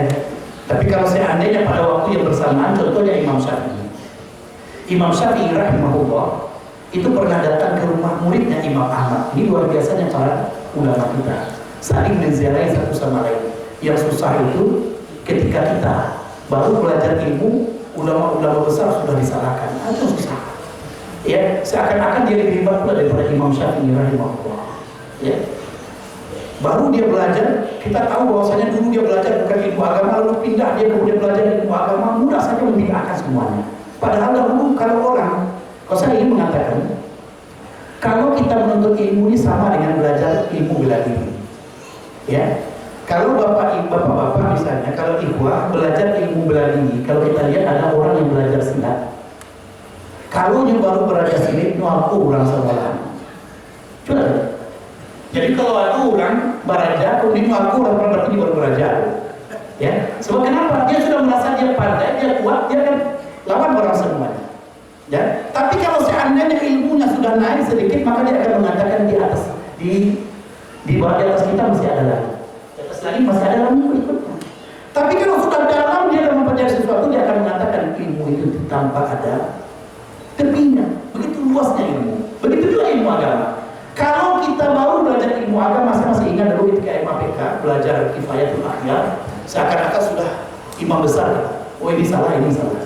Tapi ketika belajar sudah sampai di Libya, ternyata bertemu dengan guru-guru yang luar biasa. Kemudian juga sampai di Madinah, dapati orang-orang yang luar biasa. Ternyata kita hanya seujung jari daripada mereka. Dan ketika sudah dalam kita belajar ilmu, maka kita akan sampai belajar apa kata guru saya. Kalau kita sudah dalam ilmu, maka kita akan katakan ilmu ini tidak bertepi. Tidak akan pernah ada orang mengatakan dia adalah mumpuni dalam bidangnya. Semakin didalami ilmu, semakin banyak yang dia tidak ketahui dibandingkan dengan apa yang dia ketahui. Maka kita kembali kepada Imam Syafi'i tadi. Jadi biarlah saya mengalah daripada Bapak Ibu menahan batuknya. Sebentar lagi saya selesai. Baik. Jadi Imam Syafi'i datang ke rumah Imam Ahmad. Lalu oleh Imam Ahmad, beliau dipuji-puji sekali kepada anak-anaknya. Pujian yang luar biasa yang terdapat dalam kata Imam Ahmad kepada gurunya Imam Syafi'i adalah asy-Syafi'iyyu kasyamsi lil ardi. Imam Syafi'i itu bagaikan matahari bagi bumi. Jadi bayangkan kalau kita tidak ada matahari bagaimana? Maka begitulah kata Imam Ahmad untuk menunjukkan ilmunya Imam Syafi'i. Ya. Tapi saya kadang-kadang ya, atas nama hijrahnya sebagian orang, begitu mudahnya saya katakan Imam Syafi'i tak punya ilmu. Sedih. Baik, kita sambung. Akhirnya ketika ayahnya sering memujinya, anak Imam Ahmad ingin tahu bagaimana sih Imam Syafi'i. Maka apapun yang dikerjakan oleh Imam Syafi'i, mulai dari masuk ke rumahnya sampai keluar, sampai pada pagi harinya itu dilihat terus oleh anaknya Imam Ahmad. Beliau bergadang untuk mengetahui apa sih yang dilakukan oleh Imam Syafi'i. Pagi harinya dia menemui ayahandanya sambil kemudian dia komentar, ya. Beliau protes, wahai ayah, orang yang engkau puji-puji ternyata tidak ada apa-apanya. Agenda Imam Ahmad, tapi Imam Ahmad tahu, maka dibawa sang anak bertemu dengan Imam Syafi'i. Ternyata anaknya punya 3 catatan kepada Imam Syafi'i. Ya, catatan pertama adalah Imam Syafi'i banyak makan. Jadi kalau yang banyak makan, dengar-dengarkan baik-baik jawaban Imam Syafi'i. Ya, supaya ada alasan nanti kalau kita banyak makan. Imam Syafi'i ketika tanya malam. Yang kedua catatannya adalah Imam Syafi'i tidak sholat malam. Yang ketiga adalah Imam Syafi'i sholat subuhnya tidak wudu. Ini 3 catatannya. Tapi jangan lagi keluar ya. Nanti sampai pula cerita ini kedua tanpa mengetahui hasilnya gitu. Sampai selesai cerita yang 3 ini, keluarga 2 silakan. Jadi yang pertama jawaban Imam Syafi'i adalah kenapa beliau banyak makan? Selama ini beliau makan hanya dengan roti kering, kasih air, langsung beliau makan. Ya. Jadi kalau pernah waktu kecil-kecil kita mendapati kondisi seperti ini, mudah-mudahan itu tanda-tanda Imam Syafi'i lahir dari anak kita nanti. Roti kering, kasih air kan lunak tuh, opor kiri, opor kanan langsung masuk. Selama ini kata Imam Syafi'i beliau hanya makan ini.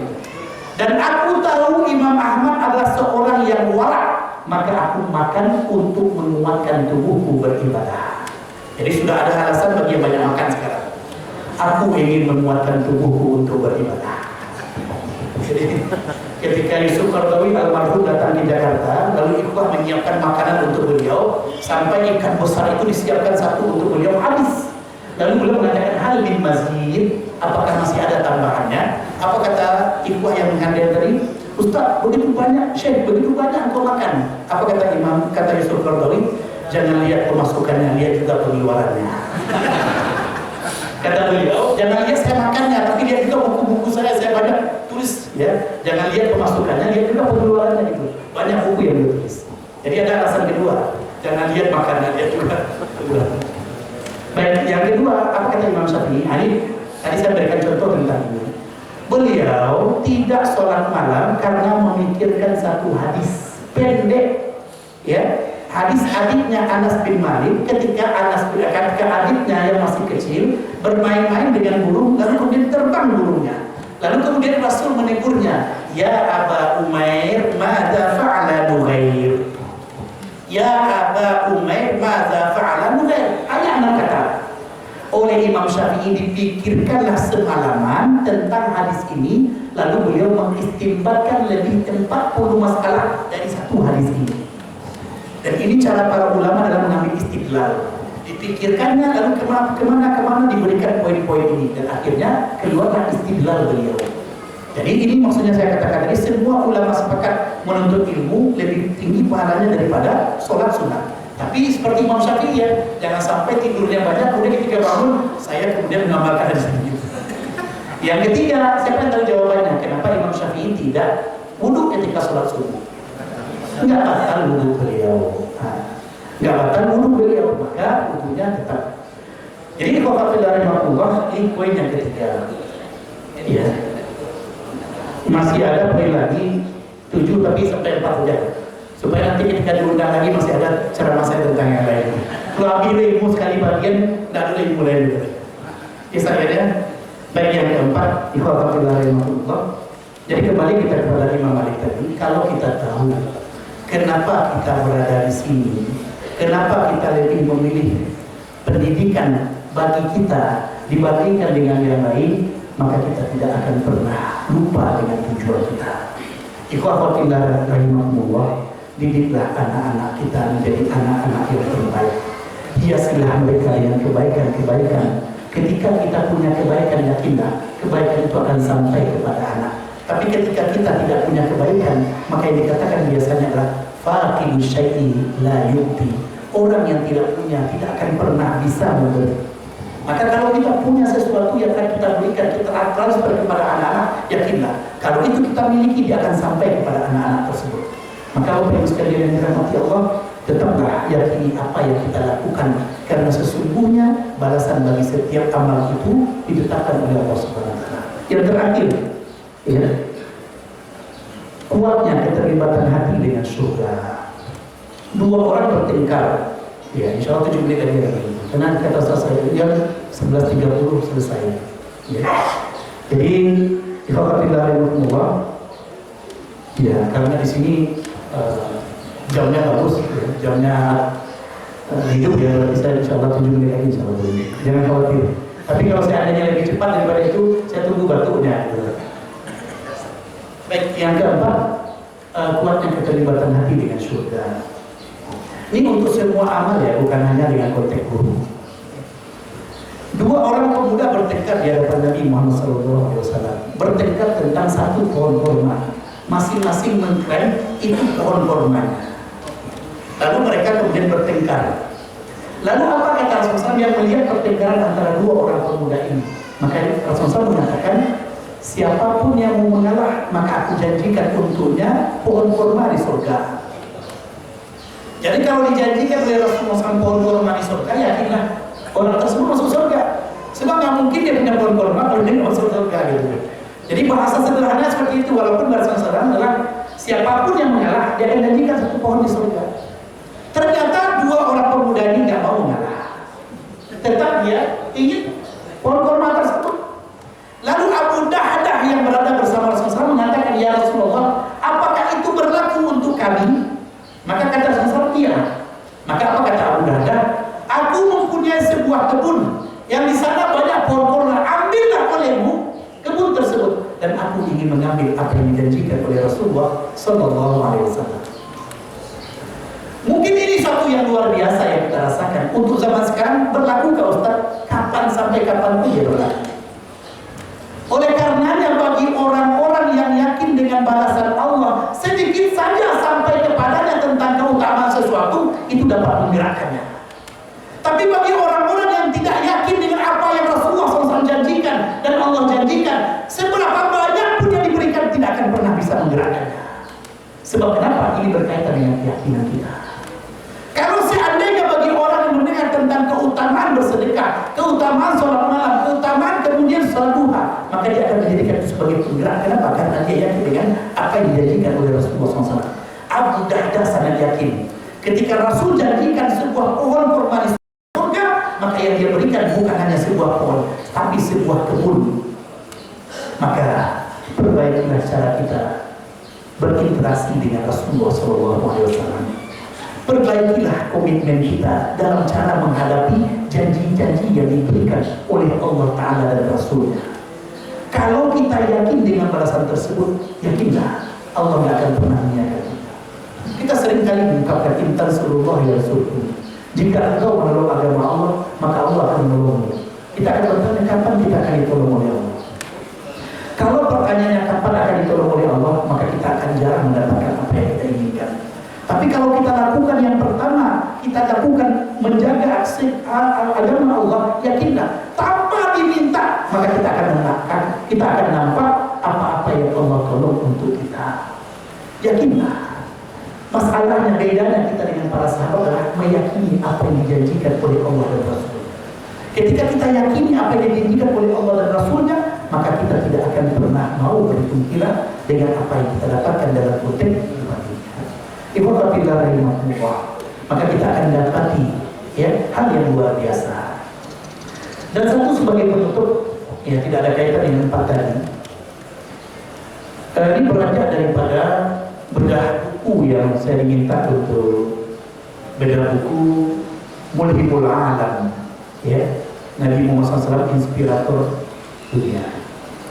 Buku itu bagus, sangat bagus untuk kita miliki, ya. Buku itu berisikan hadis-hadis yang sangat banyak, ya. Walaupun sebenarnya dalam hal ini beliau menyampaikan hadis tapi tidak mendetailkannya. Kalau saya lebih suka bukunya adalah karakteristik 40 sahabat Nabi, 60 sahabat Nabi. Karakteristik 60 sahabat Nabi. Kalau bagi saya buku itu spesial. Khalid Muhammad Khalid ketika membuat buku tersebut dan diterjemahkan, penterjemahnya juga bagus.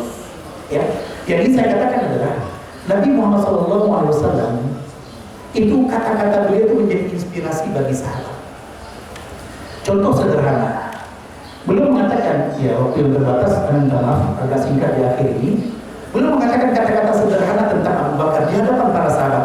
Lau kuntu muntakhidan khalilan lattakhadtu Abu Bakar khalila, walakin akhi wa sahibi walakin akhi wa sahibi. Hadis ini sahih. Kalaulah aku mengambil seseorang menjadi teman terdekatku atau kekasihku, maka akan aku ambil Abu Bakar sebagai kekasihku. Tapi beliau adalah saudaraku dan juga sahabatku. Karena Nabi dengan Nabi Ibrahim, Nabi Muhammad dengan Nabi Ibrahim sudah diambil oleh Allah SWT sebagai kekasih. Ya, jadi beliau nggak mengambil kekasih yang lain dalam konteks ini. Artinya apa? Kata-kata ini menjadi inspirasi yang luar biasa bagi Abu Bakar. Coba bayangkan kata-kata sederhana. Ketika Abu Bakar radhiyallahu anhu mendapati kata-kata tersebut, maka beliau ingin menjadi yang terbaik di hadapan para sahabat yang lain. Maka apa buktinya? Ketika Nabi Muhammad SAW bertanya tentang amalan-amalan sahabat, ya, siapa yang sholat malam pada hari ini, siapa yang doa pada hari ini, siapa yang bersedekah pada hari ini, semua sahabat menjawab sesuai dengan jawabannya, dan Abu Bakar menjawab semuanya dengan mengatakan beliau melakukannya. Coba bayangkan, ternyata ketika beliau dikatakan akan diambil sebagai kasih, maka ini menjadi inspirasi bagi Abu Bakar untuk menjadi yang terbaik dibandingkan dengan sahabat yang lain. Dan lihatlah juga bagaimana inspirasi bagi Umar. Umar itu hanya ingin mengalahkan Abu Bakar. Sebab kalau dia sudah mengalahkan Abu Bakar, berarti dia sudah mengalahkan sahabat yang lain. Maka beliau berinfak dengan setengah hartanya, ternyata Abu Bakar datang dengan semua hartanya. Dan inilah musyawarah di antara mereka berdua. Apalagi yang lain, Abu Bakar pernah berada bersama Rasulullah SAW ketika sahabat bertanya tentang pintu surga. Berapa jumlah pintu surga? 8. Ya, satu namanya Ar-Rayyan yang khusus dimasuki oleh orang-orang yang berpuasa. 7 lagi tidak disebutkan namanya. Ya. Tapi pertanyaan Abu Bakar luar biasa. Apakah ada yang bisa masuk ke semua pintu ya Rasulullah? Coba bayangkan. Rasul mengatakan inilah yang perlu untuk kita berikan kepada anak-anak didik kita. Betapapun kita marah, betapapun kita kesal, pakailah kata-kata yang menjadi inspirasi bagi mereka untuk merubah kebiasaan mereka, untuk membaiki kesalahan mereka. Sebab ketika Abu Bakar kemudian bertanya, ya, tentang pintu surga yang 8, apa kata Rasulullah? Ada, dan engkau salah satu di antaranya, wahai Abu Bakar, yang bisa masuk ke semua pintu. Ya, maka lihatlah kata-kata Rasulullah. Kata-kata singkat, contoh kepada Umar. Ketika Umar minta izin masuk, ketika Umar minta izin ingin pergi umrah, apa kata Rasulullah SAW? Ya Umar, la tansana min da'watika shalihah. Wahai Umar, jangan pernah lupakan kami dalam doa-doa terbaikmu. Kadang-kadang kita berhadapan dengan saudara yang sedang gembira, kita lupa mengucapkan kata-kata yang membuat dia gembira. Apresiasi kita perlu kepada saudara. Walaupun dia tidak pernah memerlukannya dari sisi dianya, tapi ketika kita berikan, ada kebahagiaan yang ada pada dirinya.